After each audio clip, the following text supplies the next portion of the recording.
My name is Ole. I'm a member of the German section of the Fourth International, the ISO, who's also doing this congress.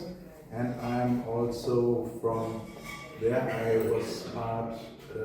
was delegate at the World Congress where the Ökosozialistische Manifesto was finalized and it was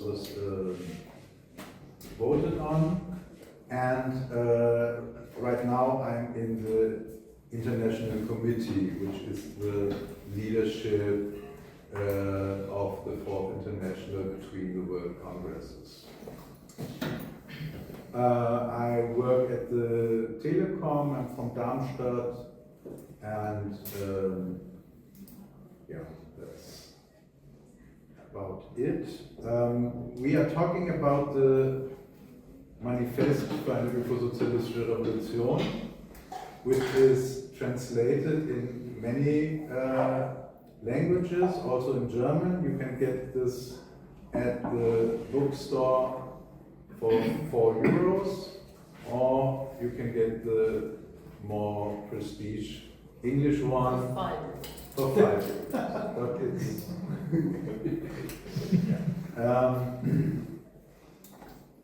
and yeah, we will have some introduction from our side, and then we can have the discussion and then a summary at the end from our side. Cool.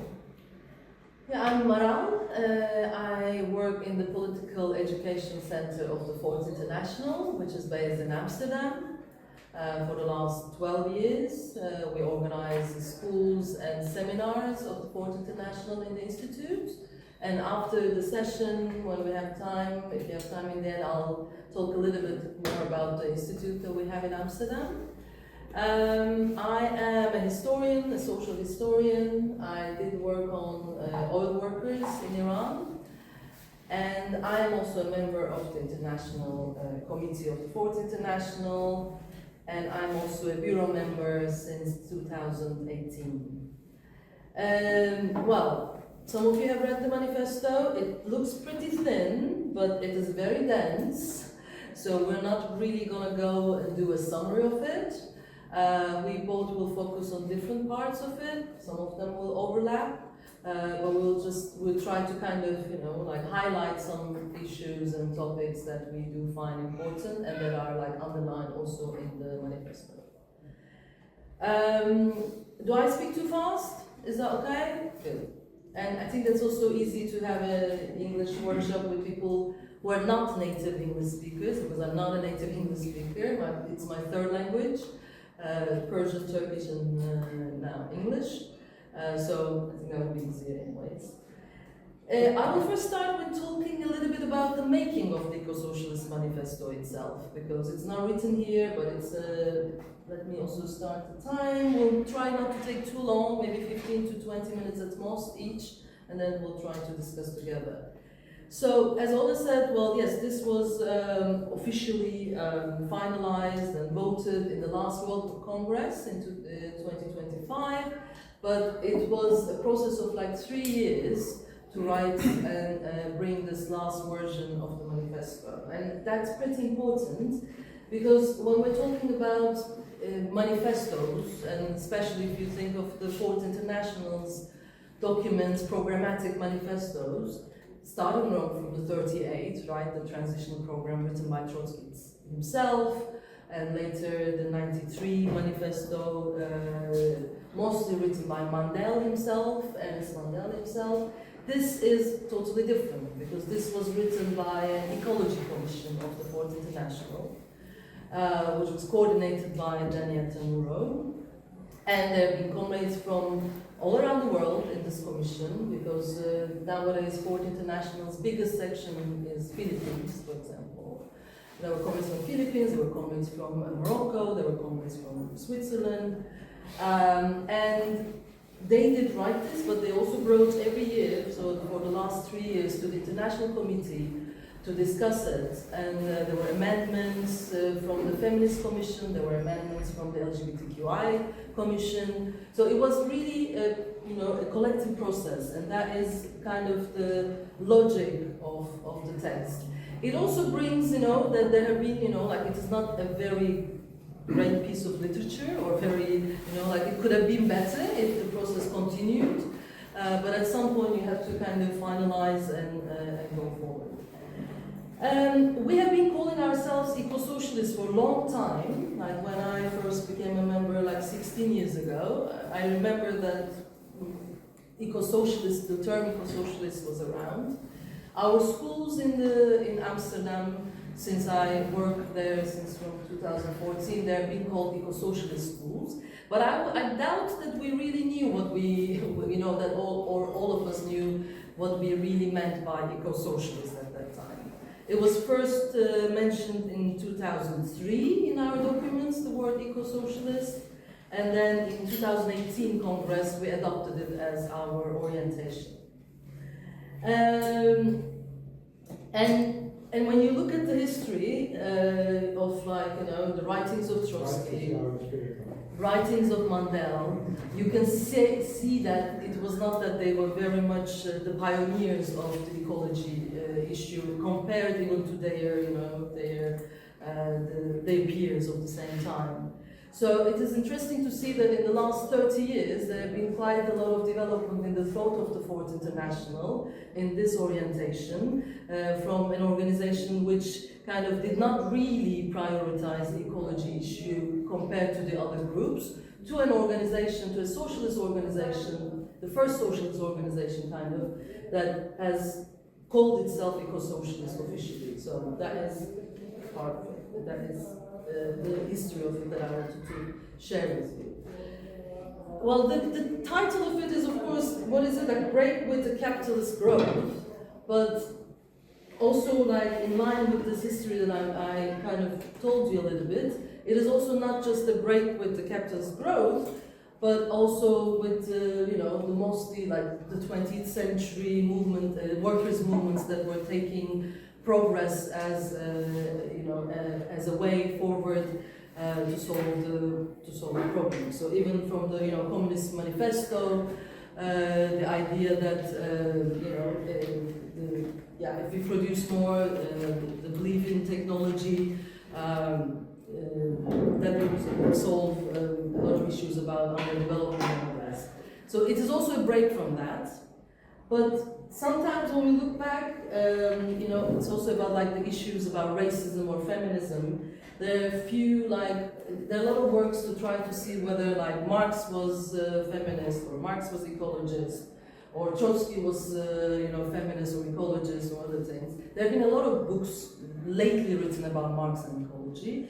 So the idea is not necessarily to say that yes, they were, and you know, that they wrote about it or others, but it's not a black and white thing. We have to think those people, we have to take them as the products of their times, but also not to like overlook the concerns that they had at that time too. I mean, Marx was not totally oblivious to the idea of ecology.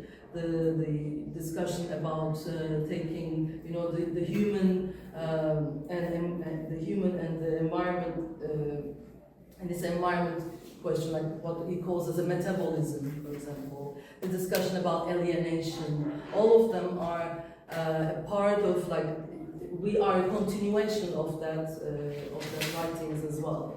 I mean, he wrote about soil erosion, about deforestation, and other topics too. So it is kind of a break with the idea that, you know, the trust of progress, the trust of technology, and as if it is mostly it's not the production process, but it is, you know, it's the who owns the means of the production issue. But what was I saying? Yeah. So it is not totally like it is a continuation, but also a break with the idea that we are not that hopeful anymore of the technological change. So that will come later when we talk about degrowth issue, because so it is also, I mean, that was so that is also a break with that kind of thought. But as the title says itself, It's the break with capitalist growth. So, and when we talk about, and these discussions in the Fourth International, when I'm talking about like these 3 years discussions, one of the main topics or like main kind of disagreements that we had was this underlining of degrowth. Because we are very clear in this manifesto that we are for degrowth. But of course, before us, there have been other kind of movements that were discussing about degrowth. And we tried to make our kind of difference with those groups for a long time too. Because like when we discussed about degrowth, comrades, especially from the Global South, were saying that like, well, this is not a demand that we could, you know, discuss among our comrades. So what are we going to say? Like that we have less? Like is that a political project to go for austerity? Or even the details that are written here, you know, like having less meat production, production and consumption, other things. Are we going to be like propagating in working classes, you know, in neighborhoods of Brazil that they should eat less meat because that is, I mean, what are they doing now, kind of? But the issue is that for us, degrowth is not a program. It is just a necessity, and it is like an awareness that we cannot continue to produce and consume as much as we did, especially in the global north, until, you know, after this. So it is not, degrowth is not an alternative social project. It's not our slogan, and it's not our demand, and it is a constraint that we have to take into account when we are transitioning to a different society. And what we mean by that is that we have to have a global reduction of material production. But this is also not going to be kind of a linear thing, and we are not expecting it, you know, to be the same way everywhere. And it is also not just a discussion about global north and the global south, because and Ole will speak a little bit more, and I mean that's why I skipped that part of like the importance or the urgency of the ecological crisis these days. You know, and of course the global north, not just about like, not only after the Industrial Revolution, but even before with the colonialism and plunder, but also, you know, later on with the productivism, is the main responsible part of this ecological crisis. But apart from that, there's also like a class divide in different countries as well, so in the global south too. So when we're kind of we in our project, we do expect that the global south will still continue, you know, to use more energy to be able to meet the social demands of the people, the public goods, the basic necessities. Ole will speak about these things as well, about, you know, to have public transportation, to have better roads, to have better houses, better education, health services. So when we say degrowth, we don't say that, you know, like these should not happen and the energy and resources should not be used for that. Of course, this will continue. But there is also, you know, in the global south too, there has to be, like, so the main idea is that everybody, this is a collective project, it's a collective global project, but it is not the case that everybody will do the same thing in every kind of situation or every world. And that is also important. So it is, this is a program, it gives some examples, but it doesn't give kind of a line for every country or every, you know, every specific location or other things. And that's generally what we do. I mean, we don't do it in the Fourth International anymore. Anyways, like it's not, there's not like one line for every situation.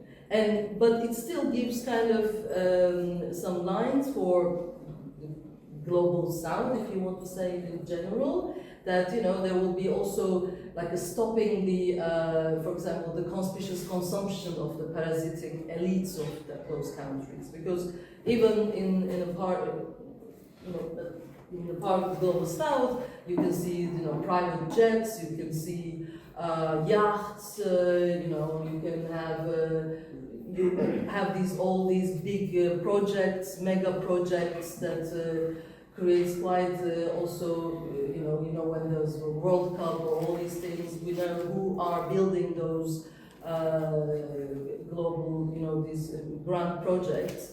So there should be, of course, like fight against those. There should be fights against the elites of those countries. There should be requests and demands for reparations. There should be solidarity ties between, you know, international solidarity between the global south and the global north. One of the examples that is very concrete is, for example, the demand for how do you call it? Like stopping the patents on patents of the technological innovations, for example, that they would make it easier for the global south to be able to reach the technologies without using much more energy. So this is a global project in that sense, but it's kind of accepts and acknowledges the differences. And the main things are like, the main principles is also that we have to have, we have to provide spaces for deliberation, for discussion. These processes will not going to be top down. This is not the idea.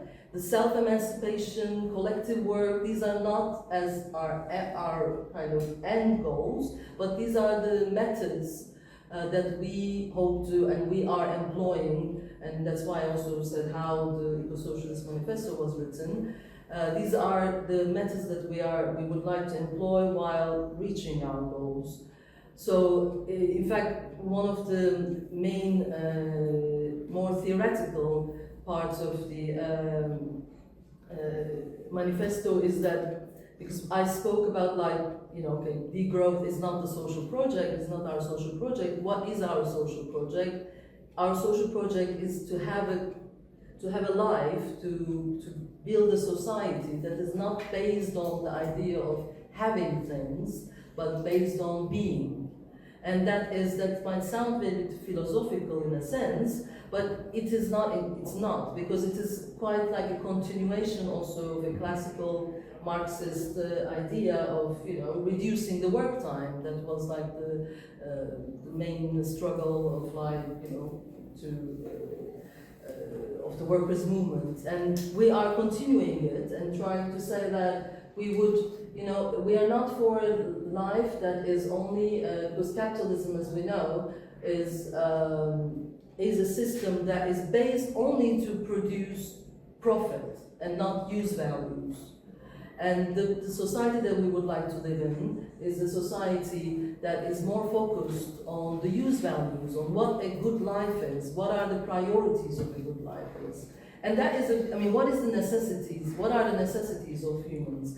But these are not that easy issues. I mean, you have to discuss it with people, and also, if you take into account this ecological crisis, what is a good life in a planet with the limited resources? Because now we are in that situation that we have to have those discussions, we have to prioritize some things. And that's why we're saying that, you know, we're against some, I mean, of course, armament industry, an easy industry to say that, okay, we don't want arms, but like cars, I mean, what don't we want? Or what, you know, like this is a huge discussion and has to be done in different kind of levels and spaces. And we also want to have more free time, not just, you know, of course, it's a very important thing of like, you know, to be just human and live and do arts, do other things, but also all these processes need time as well. I mean, deliberation, thinking together, discussing at every level needs time. So we would like to free time to be able to construct a society all together. And the processes until now has been marginalizing. I mean, when you think about the people who are mostly affected by this ecological crisis are generally the people who are not included in the discussion processes as well.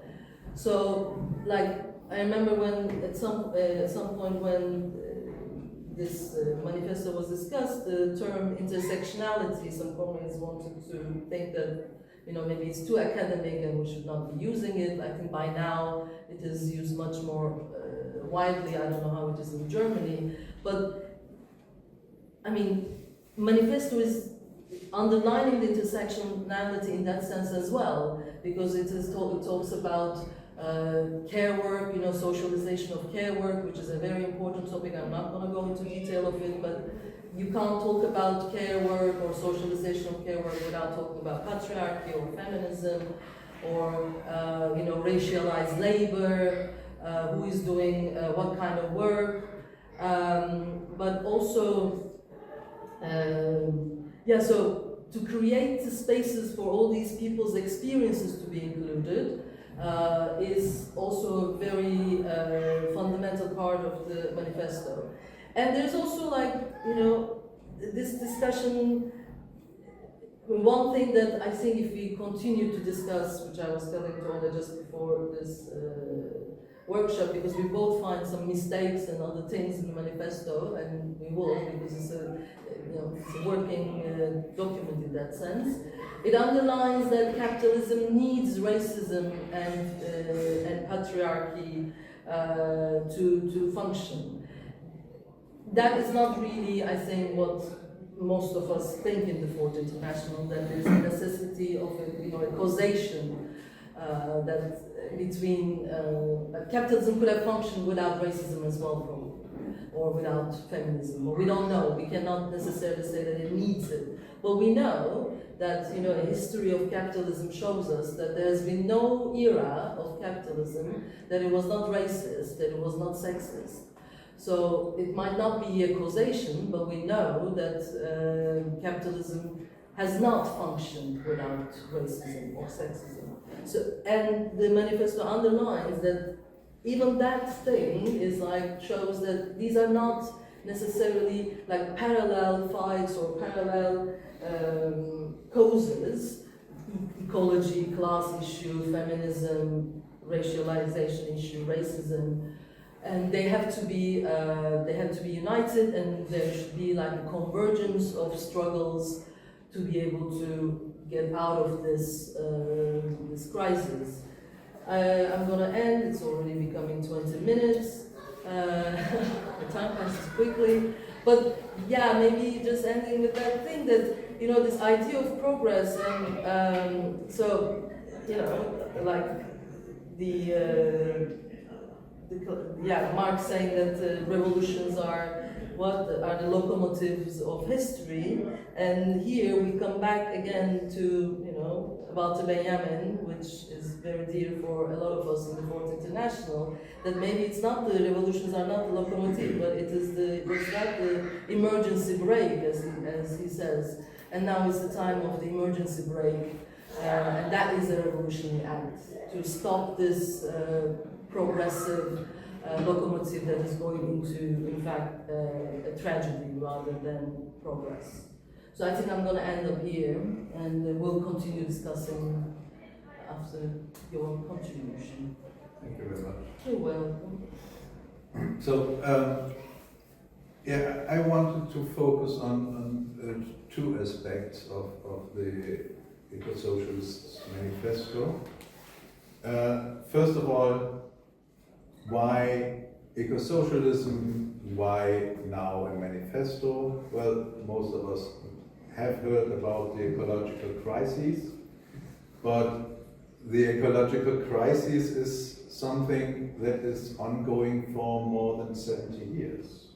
More than that, if you are real, but we know for a fact since 70 years that it's going to be devastating and continue to be harmful. And right now we have the situation that the AMOC, the Atlantic Marinal Oceanical Circulation, is slowing down. And we have the issue that we have the hottest since I'm young. Every now and then I hear this was the hottest year in the last century, forever, and so on. And it continued this way, and now we're hearing that El Nino is going to hit very hard. So we are from the part where we could have said, there is an ecological crisis coming.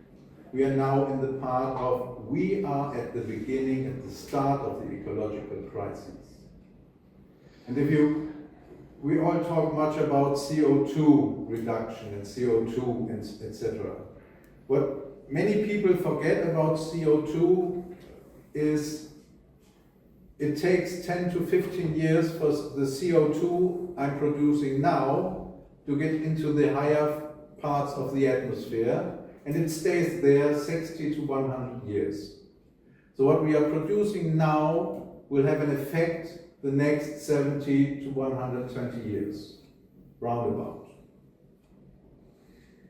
Methane is quicker and more ugly and so on and so forth, I know, but CO2 is a big part, and the issue is we are talking about reduction of CO2 emissions since at least the 80s of the last century.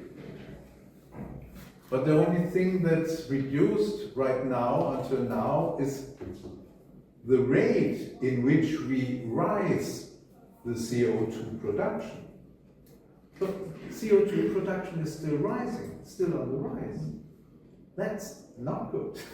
And we had some good news last year, or this year, that the UN said, okay, the worst case scenario of 7.5 degrees, that's not realistic. Yeah, wow, we are only on the road to 4 degrees above pre-industrial time. So it's urgent, it's catastrophic, it hurts people, it kills people. And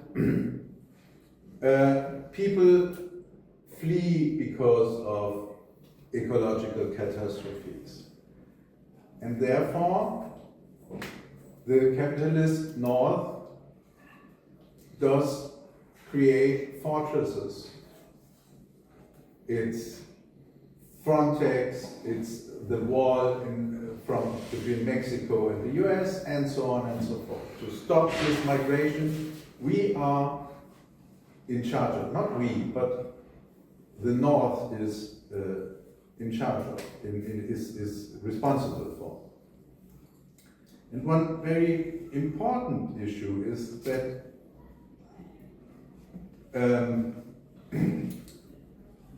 the climate catastrophe, the climate pollution is a class issue. So I have some numbers. The richest 1% emits nearly twice as much CO2 as the poorest 50%. So if we can reduce the CO2 production, we can reduce the pollution and so on, if we start tackling the richest and the biggest companies. The ecological crisis is part of the capitalist society, is part of the capitalist production.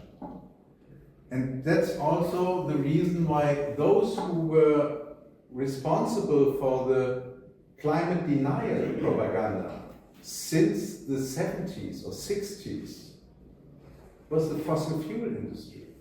They have an interest in letting the catastrophe grow. They have an interest in securing their profits because their profits are more important than the lives of the humans. And therefore we have to get rid of the capitalism, of the capitalist society, and to tackle this ecological crisis. One part where we have, you said we don't have a general line from and forth. I disagree. We have Not one. everything. No, we have one general line in the fourth, and this is the self-organization and democracy. So we have two. The key factors to tackle all political issues within the society, and these issues are entangled, like Maral also mentioned, is to get to a self-organization, to get to a democratic discussion about how to move forward. The so-called green capitalism will not solve anything. If you have a green tax, it will affect the poorest the most, because they don't have the means. So if you have the money, you can afford to buy your CO2 and will continue to pollute the world. So that can't be the solution. Therefore, we have to overcome this system to get to a society where it's possible to live. And the most common necessities for living, like housing, food, drinkable water, they are not guaranteed in capitalism. They can only be guaranteed if the means of production, if the means of the natural resources are under control of the people.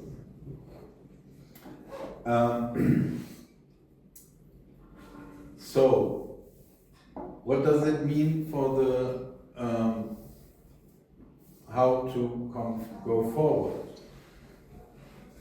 Most of the struggles we know now, we see, we are within feminism, anti-racism, struggle against genocide, struggle against war, and so on, so struggle at the workplace for a better working condition.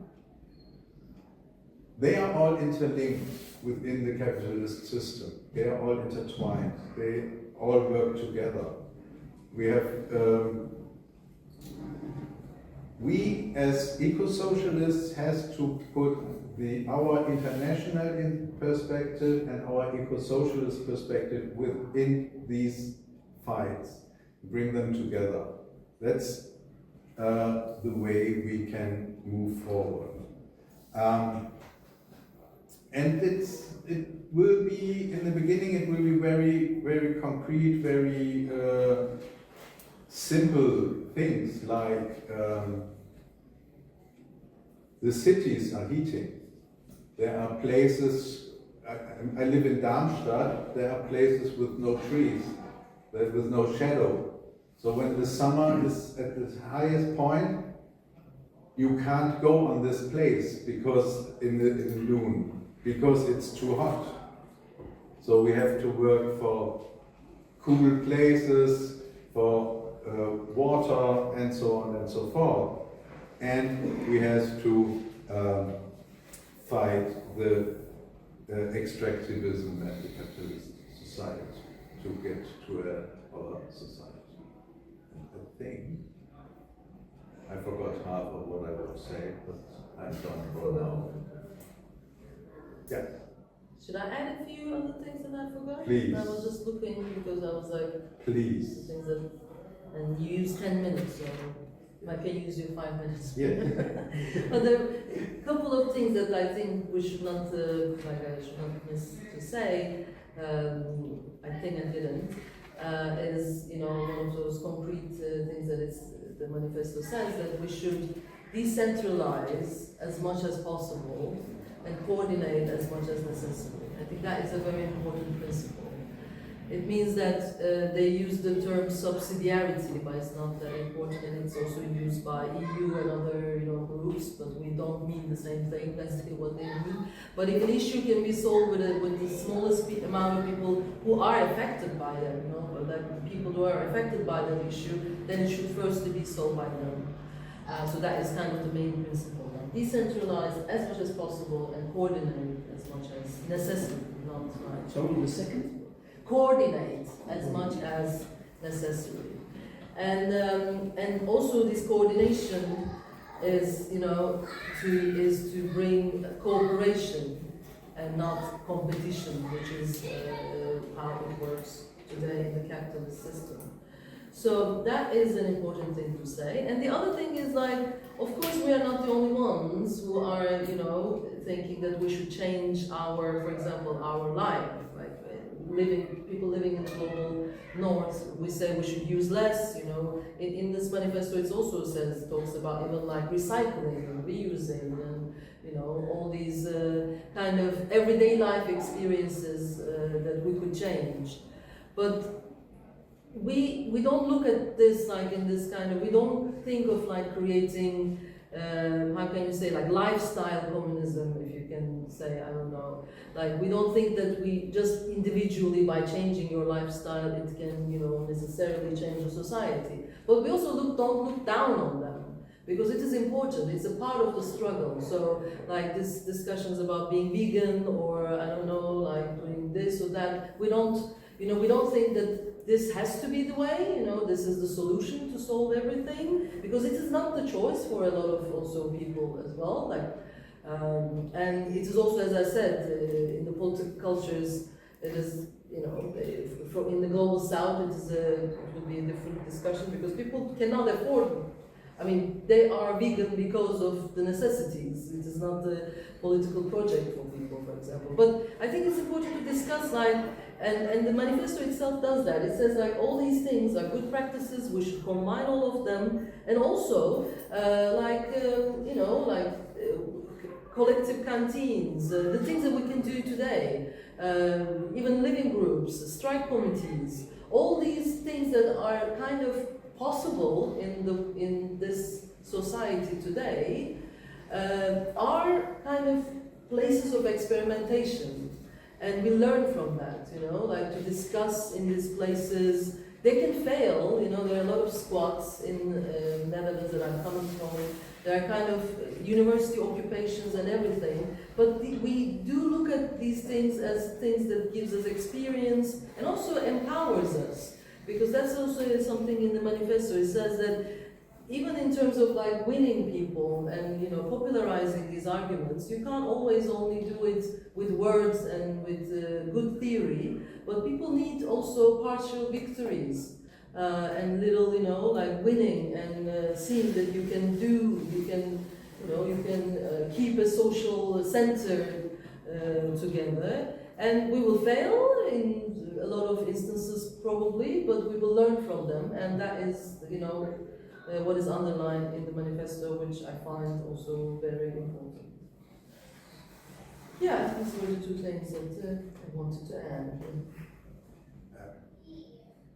Maybe I can add one thing I forgot, that is in the past 30, 40 years, parts of the ecological movement and of the mainstream discussion tried to put the ecological problems to the individual behavior. That's not the case. If you look at the numbers, well, it is the case, but not as we want to see it.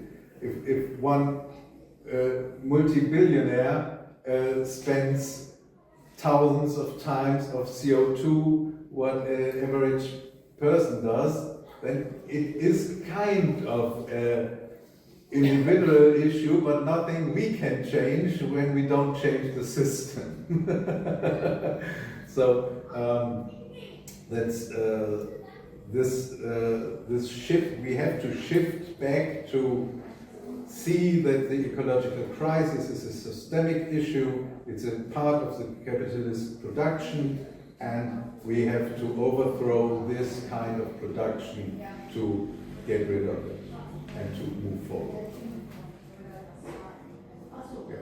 That's it. Now, yes. Comments, questions, Please. discussion.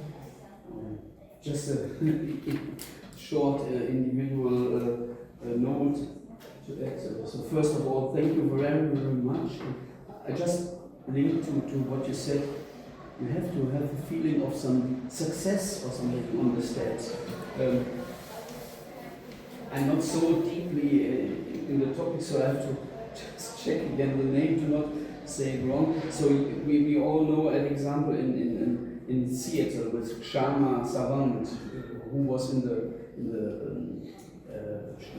council of the town, an example. So things like that, when you can establish really on in situations which affects your daily life. You said about towns, how to make a climate climate adjustment or something like that. So I think these are the things. Of course, we cannot only reduce ourselves on such activities only. It's always needed to have a frame for the whole things, but things like this and how to create something like that. I mean, that's not easy to create some spots for some getting some success feeling. By the way, you also can speak German. Ole said he will translate it for me. You will try to translate it for you, yes. Ja, Ole, bitte übersetzen, im Englisch ist einfach viel besser. Und zwar, mich würde die Außenperspektive interessieren. Wie haben andere dieses Manifest wahrgenommen, also außerhalb der vierten? Was sind vielleicht auch die Hauptkritikpunkte und werden die diskutiert? Und wie geht man damit um? Genau, das würde mich interessieren. Ich übersetze erst. So he asked how was the manifesto received outside of the fort, and how does do we discuss it with others, and that What is the critique about? Yeah, what is Important, yeah. Thank you. I'm not in the ISO and I can a little bit answer. My question is, what is the specific thing of the ISO? I knew all of this. Ich teile das alles, but it's not specific for me, for you. And for our question, wenn ich hierher fahre, fragen mich die anderen, wieso fährst du zu den Trotzkisten? Andere wollen nicht mit euch kooperieren, weil Trotzkismus. Meine Frage ist, ich habe denen immer gesagt, ich habe davon gar nichts gemerkt, ich habe auch Trotzki gelesen. Was ist das Spezifische, was ihr noch von Trotzki habt und verteidigen wollt? Oder gibt es da gar nichts mehr? Curious. She asked, when she isn't in the ISO. What's wrong with Trotsky's or no? The question was, so she is not in the ISO, and when she comes here, comrades say, why do you go here? Why do you go to the Trotskys? And the question is, what is the specific difference from our current to other currents, and what is how much Trotskyism is in our current? Is there any other comments, contributions? Should we take more? Should we take more, or should we first answer? Well, there's three more, so maybe we answer these and then we take those three, right? Should we do Yes, that? we That's should do better. that. I'll say a few things and then you, Okay. let's do it all together. The very first comment, when you were saying, how are we going to do it? I've just thought about, the examples that are being done, and it is also, I think, said in the manifesto as well. For example, these disaster relief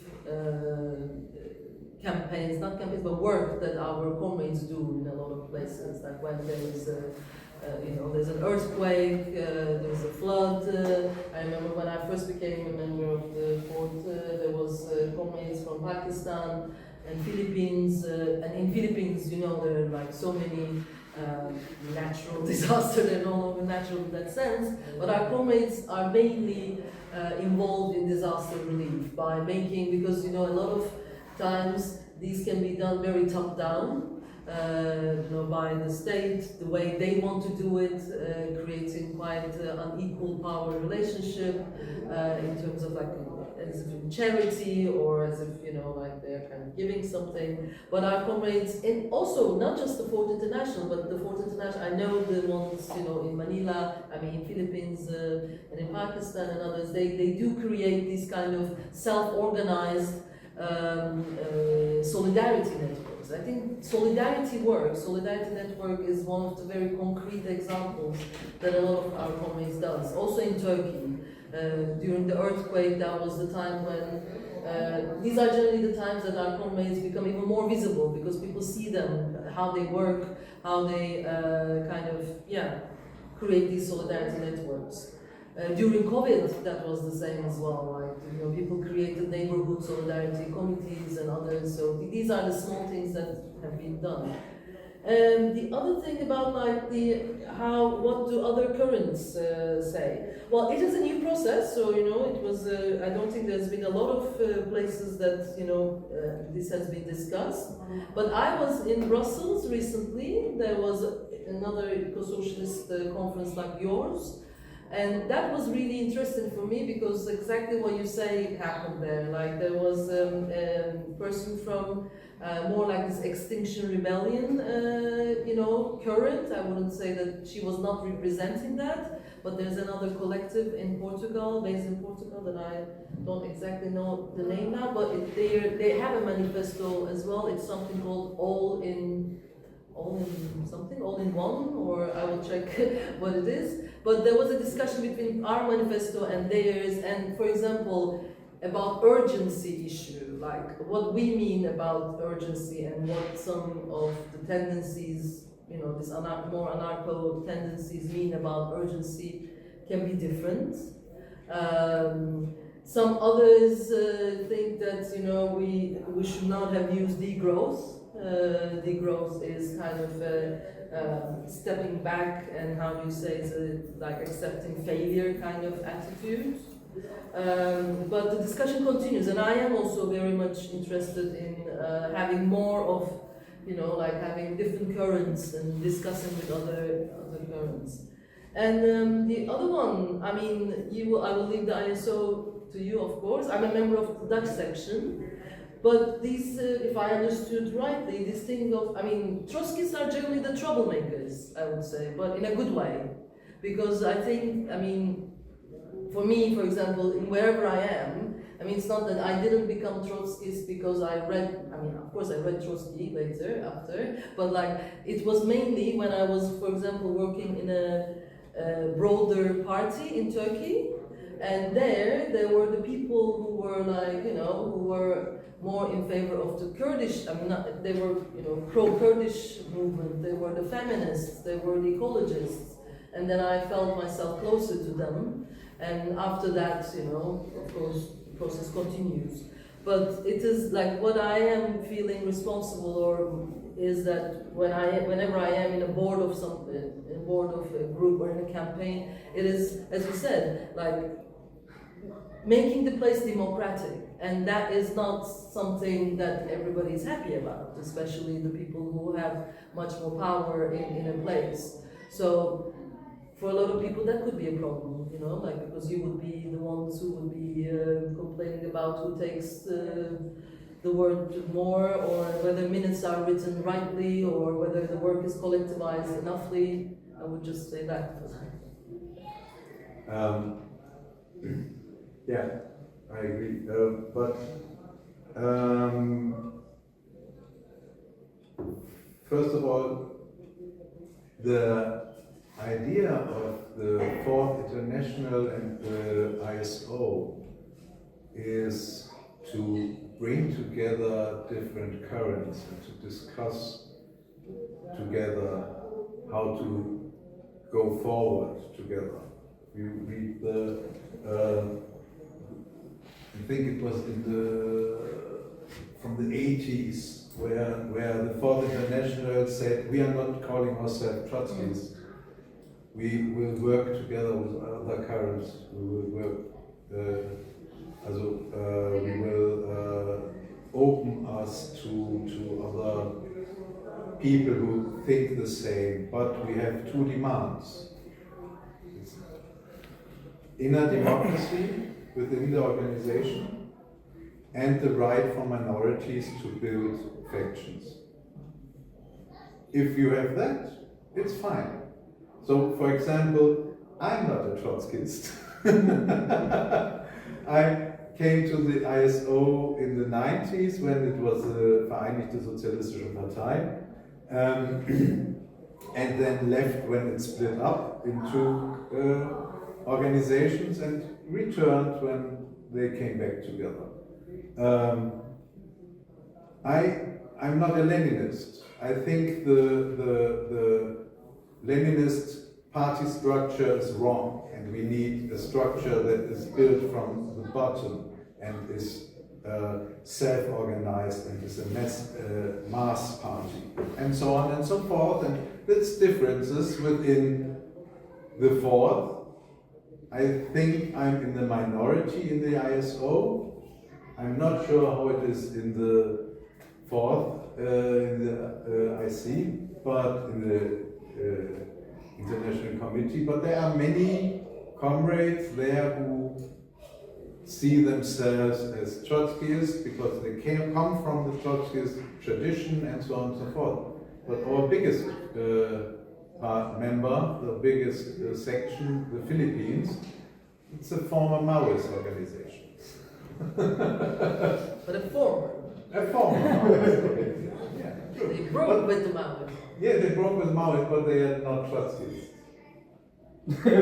I think. Maybe they are, but I don't think they are. But okay. So there are some annoying Trotskyist organizations. They are very. They have the clear program, and this definite program is what is leading them. And everyone who disagrees is no true revolutionary. What I read from Trotsky, I'm not so sure if they really understood Trotsky, but who am I to judge? I'm not a Trotskyist. I know that my comrades in the ISO are not that. Some of them are, but not this hardcore annoying. So I think the allowance of democracy and of minority support is what differentiates us. But the need to work together, all socialist currents, not only socialist currents, but all currents, all people who work for an emancipation, for a change of the system we are living in, has to work together, has to come together and try to make it happen. And that's not easy. So I don't care where you are organized as long as you are. And nearly. Okay.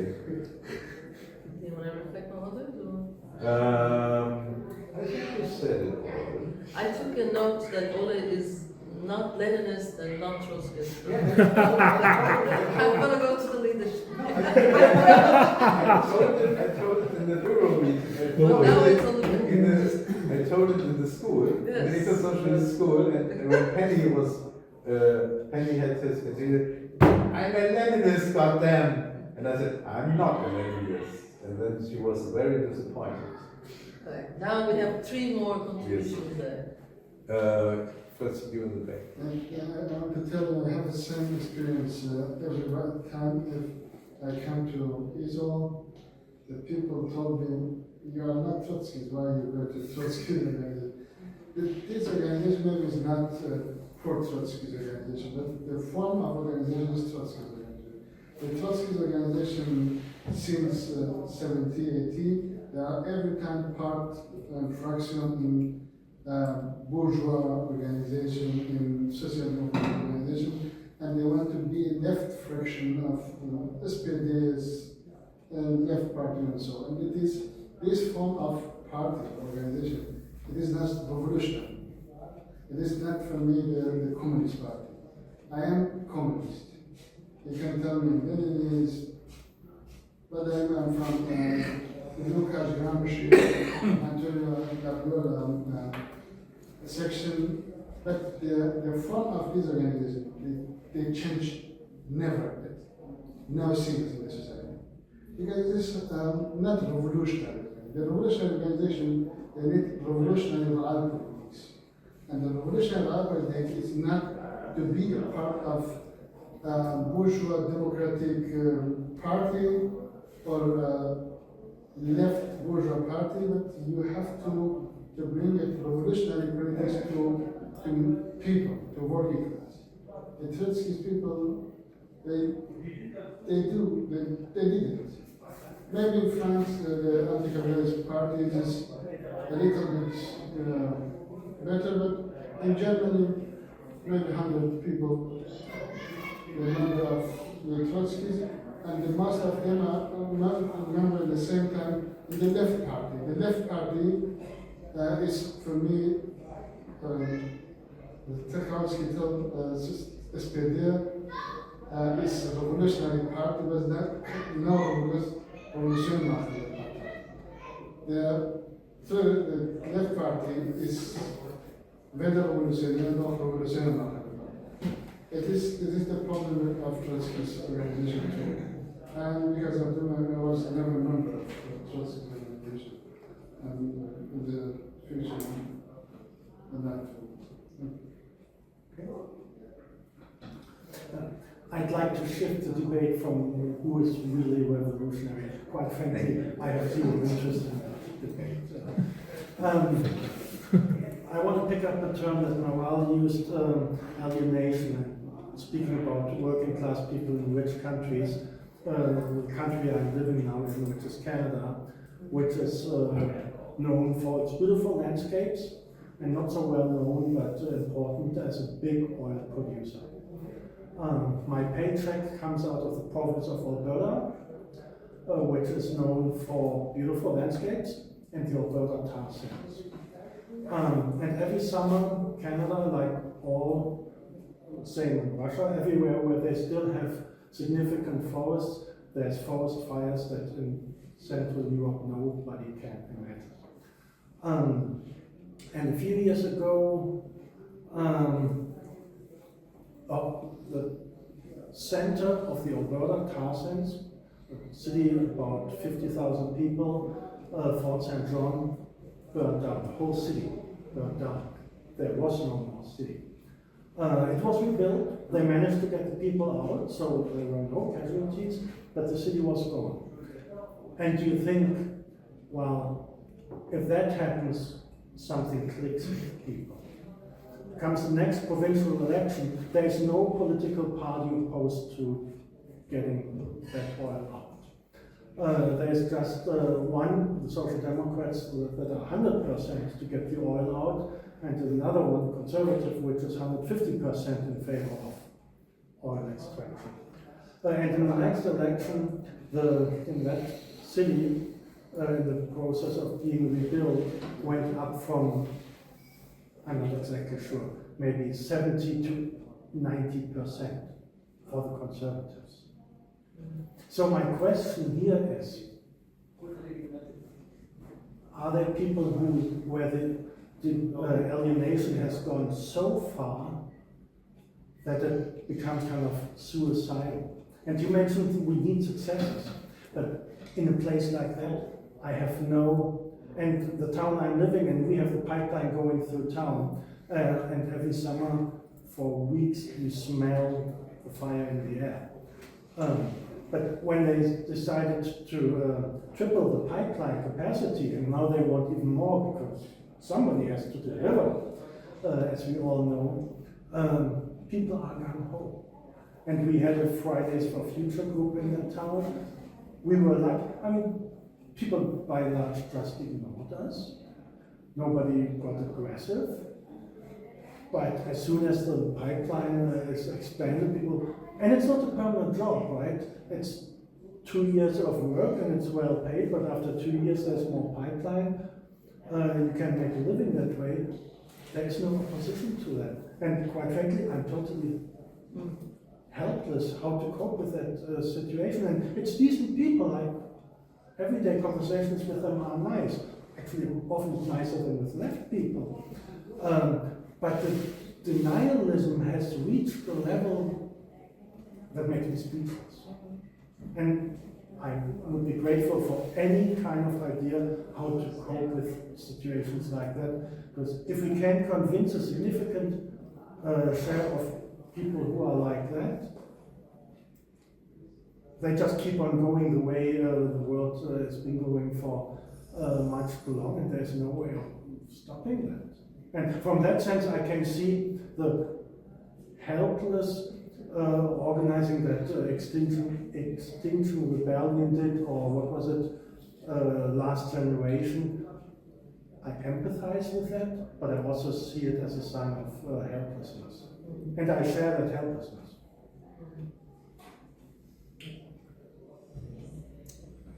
I would like to come back to the Ökosozialistische Manifesto in itself. So my question to you is, what do you see is the role of the state? Because you didn't speak any word about the state. The idea to decentralize as much as possible and to coordinate as much as necessary is very vague. Because, yes, first of all, you need investment, you need money in order to strengthen renewable energy, strengthen organic farming, and all things like that. So you need funds, you even need a bureaucracy, you need a lot of money for research and R&D, research and development, to create technologies that do not harm the environment. That is very simple, and for that you need a state, and you need state power. The idea that everything is self-organized is, in my view, totally hopeless. You need state power and socialization of a strategic means of production and so on. So maybe there is something about this in the manifesto, but in what you told to us, I mean, I'm an eco-socialist since 1980. Yes, I was also in the Fourth International and a member of the Politburo of the DIM. And our current, we split, we went to the Greens, there was a huge eco-socialist current. I learned quite a lot about eco-socialism from that. And the Fourth International was glad that 30 years later, in 2003 or something, as you thought, you call yourself eco-socialist. At my time in the 80s, nobody from even wanted anything to know and to have to do with eco-socialism. And you have the medal. Right. Yes, I have a medal of honor. Yes. A lot of them are German. Yeah, a lot of German things. So first of all, one sentence to revolutionary parties and the left. I am in the German Left Party, and I'm in the leadership of the Darmstadt Kreisverband. I have no idea what Kreisverband is. A local organization. Doesn't matter. And always when I represent myself to be voted, to vote on if I go to leadership or not, I tell them, okay, I'm member of the ISO, I'm member of the Fourth International, and so on and so forth. Why I think that every revolutionary in Germany has applied to join the ranks of the Linke and to form the Linke because it's the only mass organization that has an impact on the people and can reach out to the people. And yes, there are some reformists. Yes, there are some social democrats. But there are also revolutionaries. And we need, no, it's not enough. It's not enough, and so on and so forth. But we need the people to change their mind. And this is connected to what you told. How can we get this mind rot, this neoliberal mind rot out of the brains of the people? My colleagues at the Telekom, they say, yeah, nothing you can do, just live our best lives, I have 3 cars, and so on and so forth. They know on a theoretical level about the ecological disaster. And that they are engineers. They are not, they have studied, they have well-paid jobs and so on. They don't have, but the intellectual, the abstract level knowing of the climate disaster is not enough. Many of them identify themselves with their jobs, with their corporation, with the company, and not with the colleagues.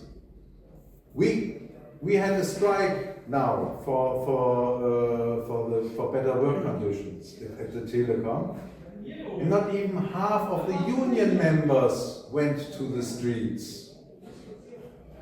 That's the issue we are talking about. So the issue is we have to raise the consciousness of the people about where is the true enemy. The enemy is not the guy in the street who are begging for some money. It's not the guy who is homeless. It's not the guy who gets Bürgergeld. But it's the capital factor. And this class consciousness can only be risen when you can reach to people, when you have some possibilities to reach the people, to present an alternative, present other thoughts, in my opinion. I'm not sure if I'm right, but that's what I think. And therefore, and to be quite honest, it's maybe, no, I'm pretty sure I'm in the minority in the ISO when I say it's the plight of every revolutionary to go to the left in Germany. The half of us are not in the left and see it like you. Let's say we need a revolutionary party to bring it forward, but okay, that's differences. And within a democratic organization, it's fine to have differences. And it's fine to discuss them. But the question how to overthrow the brain rot, that's very difficult, especially in the north. In the south, it's easy. It's really easy. When you are in the camps of the homeless and so on and so forth, it's pretty easy. They know who is the enemy. But when you have good settled bourgeois, well, it's difficult. The role of the state. You need money and investment to change the system. Yeah, the state doesn't have, in the capitalist society, the capitalist state has no incentive of changing the capitalist system. You have You have to push them to change. You can only do it if you do it on the road, on the streets, with demonstrations, with manifestations, with a movement. And therefore you need the self-organization to get this push. And in the IT where I work, for the self-organization, there's the IT companies, many of the IT companies start to self-organize within the companies. They tell their employees, this is our goal, please try to reach it as self-organized teams. We don't tell you how, what to do, that's your money, do it.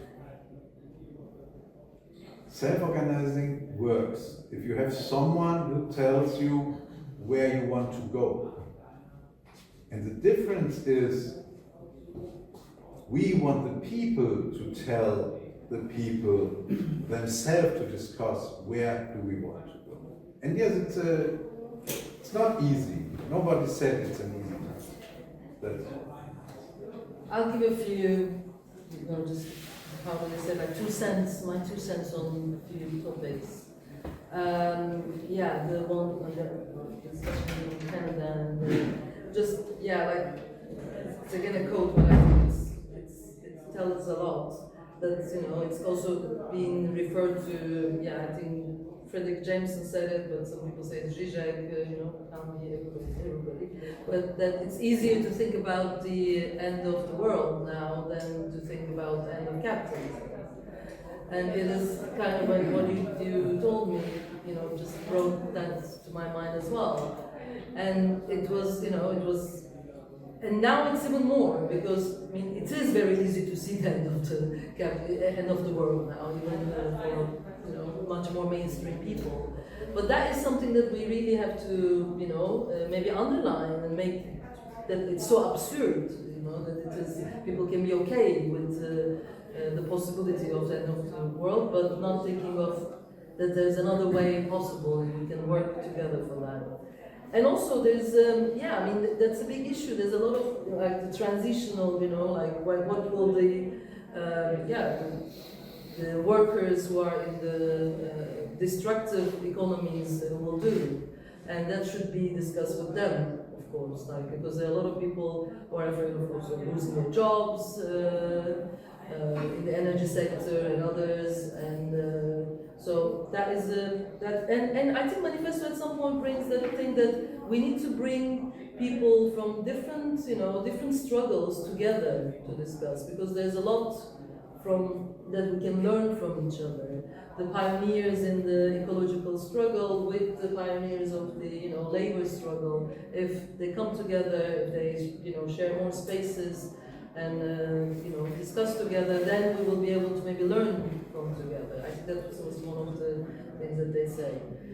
I heard the question or the comment or the protest, I would say, of the comrade or the gentleman behind in a different way that you read it. I thought that they were more asking like, what is the issue of power? You can't do anything without having the state power. It's more like the, I would say the classical communist attitude of like, you can't just do little things, you have to have power to do it. But I'm sure you know better than I do what the Trotskyist method of power or reaching to power is as well, like all these transitional demands, right? Like these are the transitional demands of the night. Even some of them are still very relevant for our tradition, but that means that you would have some demands. You will push for some things, which is like opening of company records, transparency in capital, which doesn't exist at all, transparency in finance sector, you can say now, free public transport, an end to unemployment, end to precarity. These are the things that we can campaign for now, but we know that the solution, the result will not be able to be reached in this society. capitalism will not make it the books of the financiers open. You know, like in this world, you will not be able to see an end of unemployment. So these are the transitional demands that we will be pushing for. And it also says, I think that's the difference. We don't think we have all the responses. We have, we discuss these things and we have ideas. And I also, for example, these transitional demands, at some point, some of them will bring us, faced with police violence. We are aware of it. Yes, yes. If you really go for it, you will do. And it is also written here, and there it is said that of course we recognize the legitimate violence. We're not like our organizations are not pacifist organizations. But what do we mean by that? Yes, it is not totally clear, but we will see it when that comes. I think if it will be so powerful to push for those transitional demands, if we will have people behind us, if those fights will grow, then the power will be achieved. But it is taking state is not a coup d'etat. This is not a revolutionary project. That is not our revolutionary project in that sense. That was my 2 cents. Thank you. We still have time. We still have time? Yeah. More questions? Bring it more. Well, I think Ingo, of course, know several of the things anyway, and that's the point what he's saying. This kind of totally brainwashing what happens that you call it with an attribute like suicidal. No? It's hard. The point is, I just try to catch it a little bit from the here nearby Cologne is the brown coal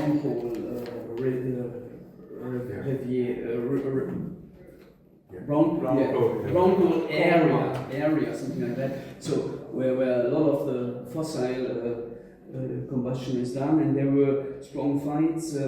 One member of the left in the parliament, Zeki Gökhan, I don't know if you know him, the former member of parliament. He was also strongly involved there, and there were even 35,000 people at Lützerath, one of the initial topics where a big demonstration was. Anyhow, the system has destroyed everything somehow. But on the way before, there were some of the processes you described. There were people from Colombia, from Pakistan, or from somewhere in the world to learn from each other how to organize, how to bring forward. Anyway, at the end, the feeling is it was not successful because it was destroyed. But maybe what we can learn from it is the question of ranking of priorities, because then stronger came in the mind of the people, of the whole society. It's not about what we see as the end of the world from the ecological point. No, then more came into the mind of the people the question of the Ukrainian war, and the majority of the people had the feeling that this is more relevant for our lives, so we put the other things just far behind. Now comes the next question, what you also said in your panel. Is there maybe even an intention doing something like that as a government or something like that?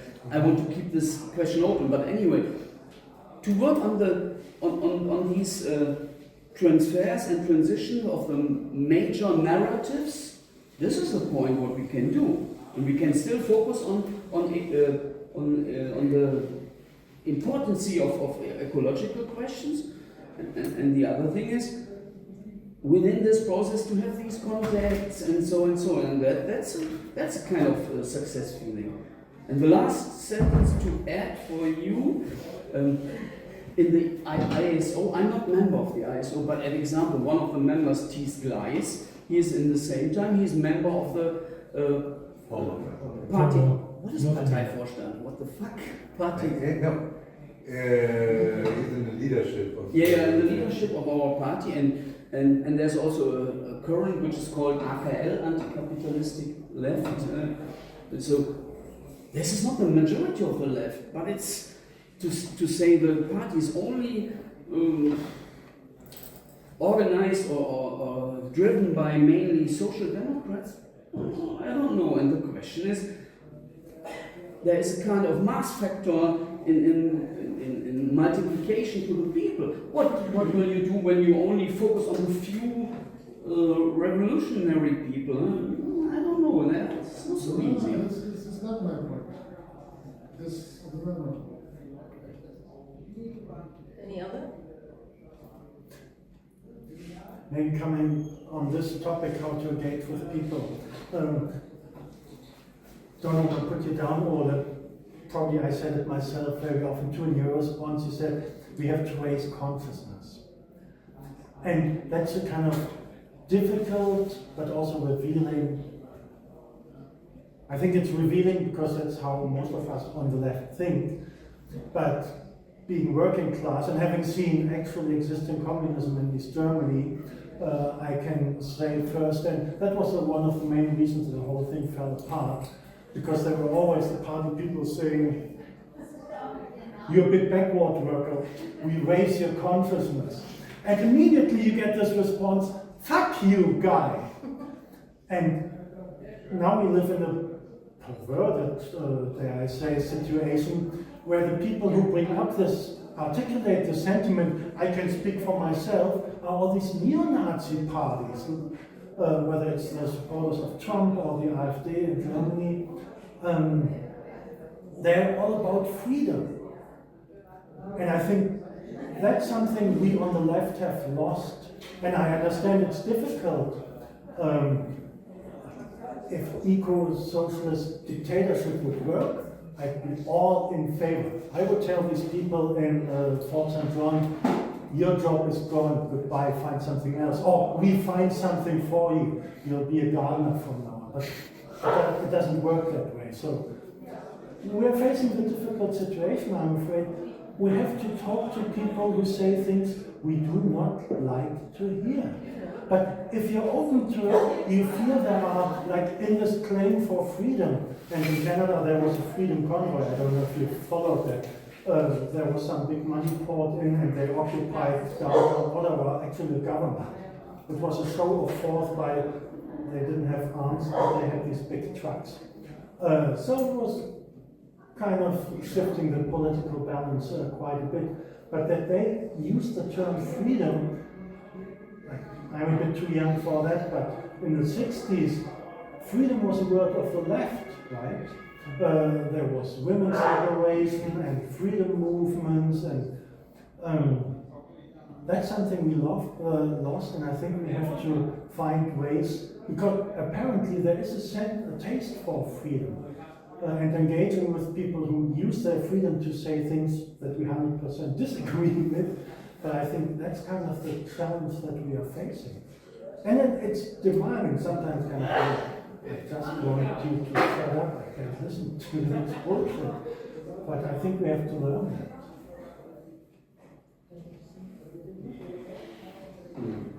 So, when I started becoming politically active, I went to Lützerath, where we tried to stop the lignite mining in this region. And so I have a few thoughts on what we have been discussing now. I feel that many of the problems that we face in terms of the climate crisis and in terms of how economy and social participation is organized in our society comes from like deeply authoritarian top-down organizing. So I feel that at the core, our answer to that must be self-organization. It must be like empowering people to take part in discussing what the solution needs to look like and to empower themselves to take action. I feel like in Lützerath we've really been trying to do this and to involve people in the struggle, people who have been forcibly removed out of their homes, who lost their houses, to the brown coal, to the lignite mining process, and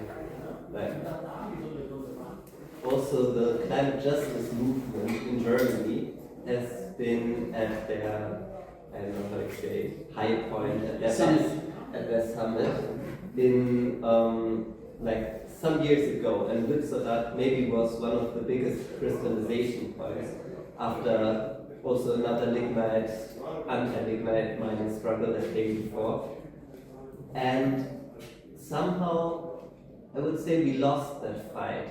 We did win, in a sense, the reform that many years in the future lignite mining should be stopped, but in terms of climate politics, it's so late that the catastrophe will have been set to like go forward.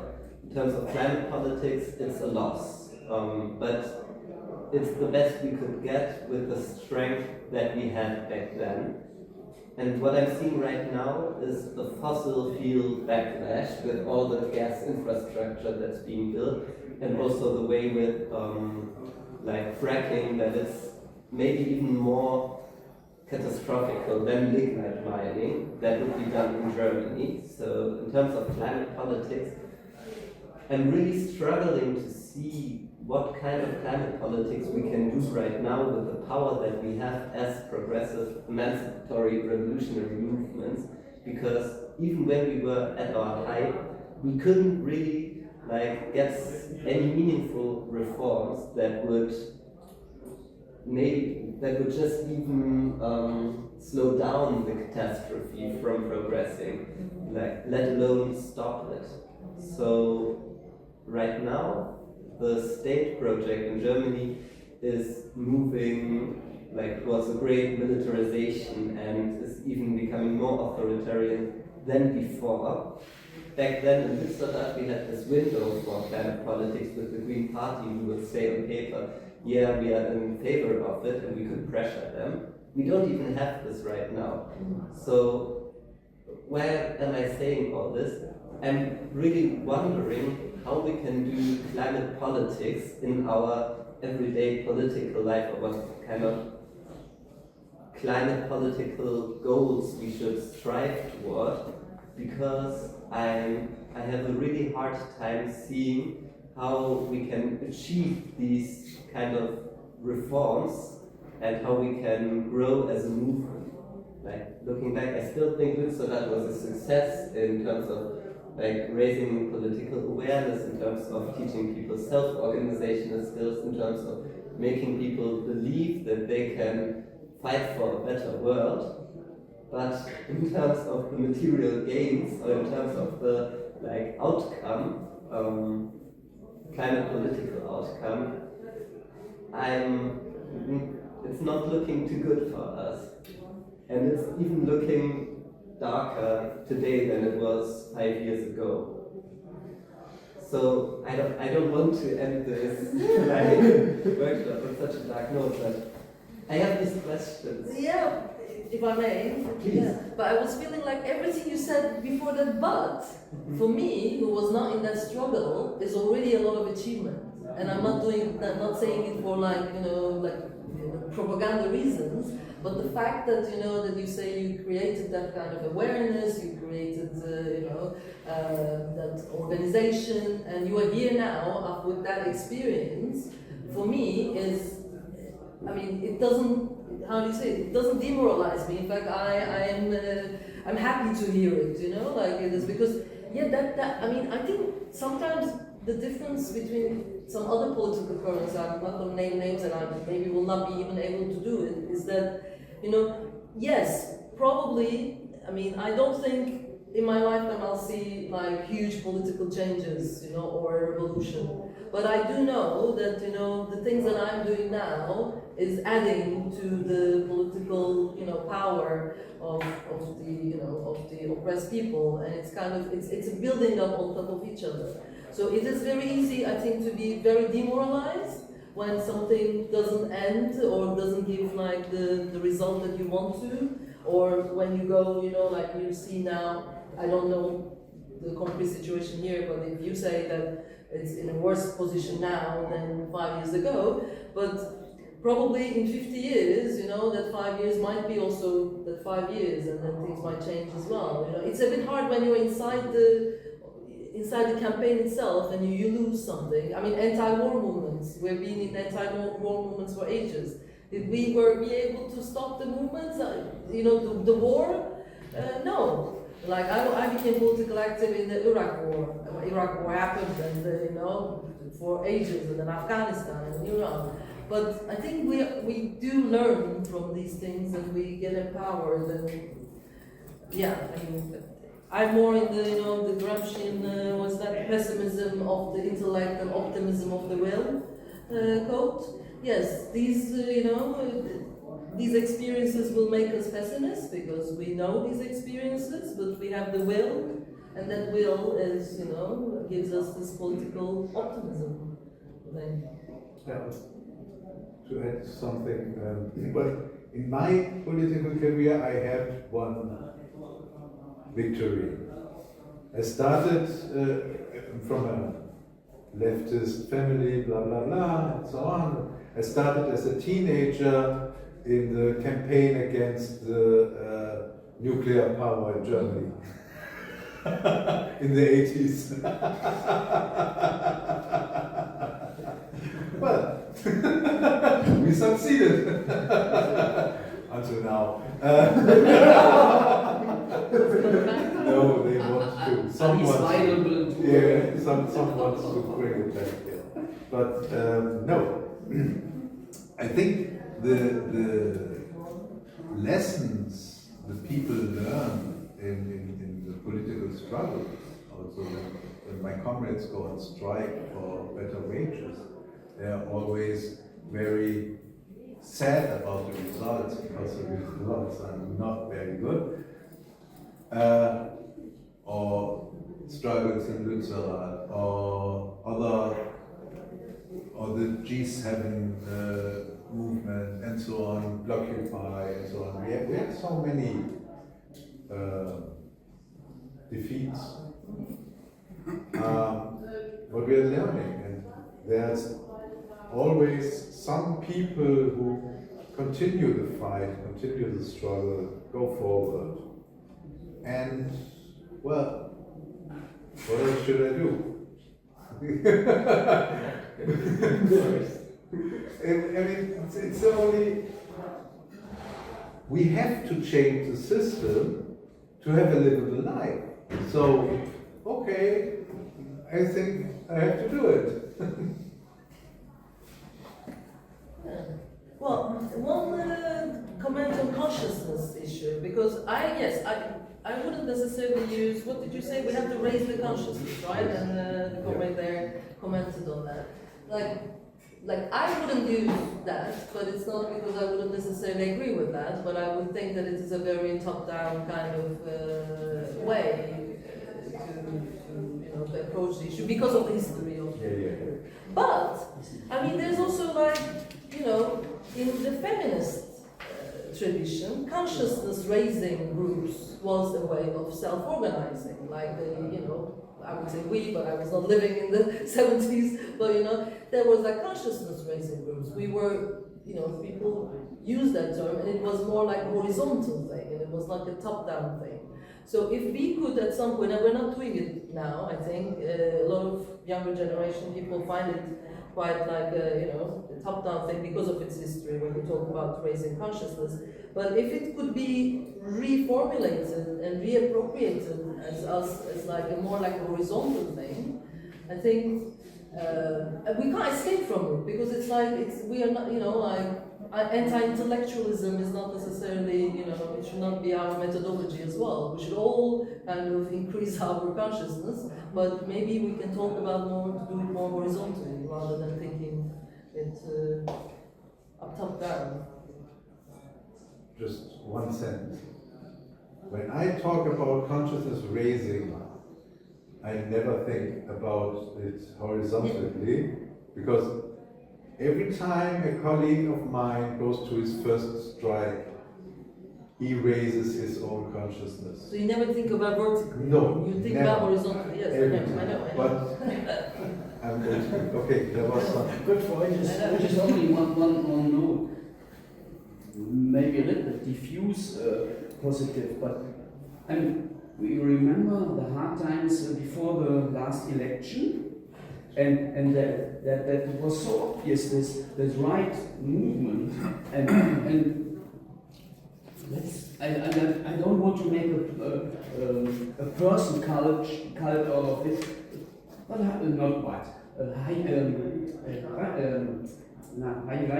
She was an example, so she multiplied somehow. Does not mean it must not be a person or something, but there was a kind of also some horizontal diffuse feeling in many people. We have to do something against this right things, and there were 1.5 years ago were the many demonstrations in the cities against the right, and so yes.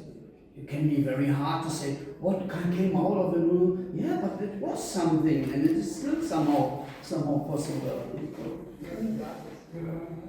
Okay. So, while closing up, right? Yes. As we talked about consciousness raising as well, I will do a little bit of propaganda of the institute that I work at, the Political Education Center of the Fourth International. So you can imagine that we're trying to do our best in raising the consciousness of our activists and comrades. A few words about it, maybe some of you know, but it has been founded 40 years ago, more than 40 years ago, 1982, in Amsterdam. And we're organizing eco-socialist schools twice a year, one youth school in summer in August, which is open for people from 17 to 30, Wakely, wherever, in a kind of normative youth that you can think of. And the winter one, which Ole also gave, yes, last year maybe, or yes, is, so the summer one is for 2 weeks, the winter one is for 3 weeks, and it's open for all walks of life, for all ages. And we have, 3 weeks of formation, every day one topic. It's also self-organized. We live in the building, we cook together, we clean together, every day we discuss one topic. It starts theoretically, then it goes to other issues. You can check the website of, if I can write something there, I don't know. International, iire.org. I can write with this. There's no marker, but it is iire.org. You can imagine what that's for. And I have leaflets here. Apart from these 2 schools, we organize Fourth International's biannual LGBTQI seminar and a women's seminar, and these are all also organized together with the Fourth International's respective commissions, like the Women's Commission, LGBTQI Commission. And we also host all the international political meetings of the Fourth International, the International Committee, the Bureau meetings, and others. We publish books. When you go to the site, you can see them. And we don't get any funding from any state or any organization, even from any kind of progressive organization. We do commercial work. We also rent out the space when we don't have the schools and the seminars, and we get donations from people. And most of them are not members of the Fourth International, and that's why they are looking for a place to give their money to support the progressive fight. So, if you or any of the people around you might fall into that category that doesn't have a place to pay dues, they are very welcome to support us. And I have leaflets here. I'll leave them here. If you're interested, please take some, and you can always also reach us through the website. And thanks for the invitation. If I may add, yes, please do 3 so. sentences to the IRE. One, it says they have a very great bibliothèque. Yes. Many books from comrades who passed their books to the institute, and it's near the IASG, where all the literature of the communist Germans who had to flee from the Nazis are, and where I think also a big part of the Communist International literature is hosted. institute of the Amsterdam University. So if you want to study some history, that's also a great place to be. And we also have space to, I mean, you can stay in the institute as well if you write to us. We have rooms, so you can visit both of the institutes. Mandel's archives are there, Marx and Engels' archives are there, Emma Goldman's archives are there. Not in our institute, but In the institute. IISG. Yeah, I did my PhD there, so. So yes, come visit us. These are the leaflets. I have some cards from old times, or emails if you want to send an email. Feel free to take one. And if someone is interested in more information about the ISO, the German section of the Fourth International, here is a contact list where you can give us your contact details and we can add you to a mailing list. Thank you very much. Thank you.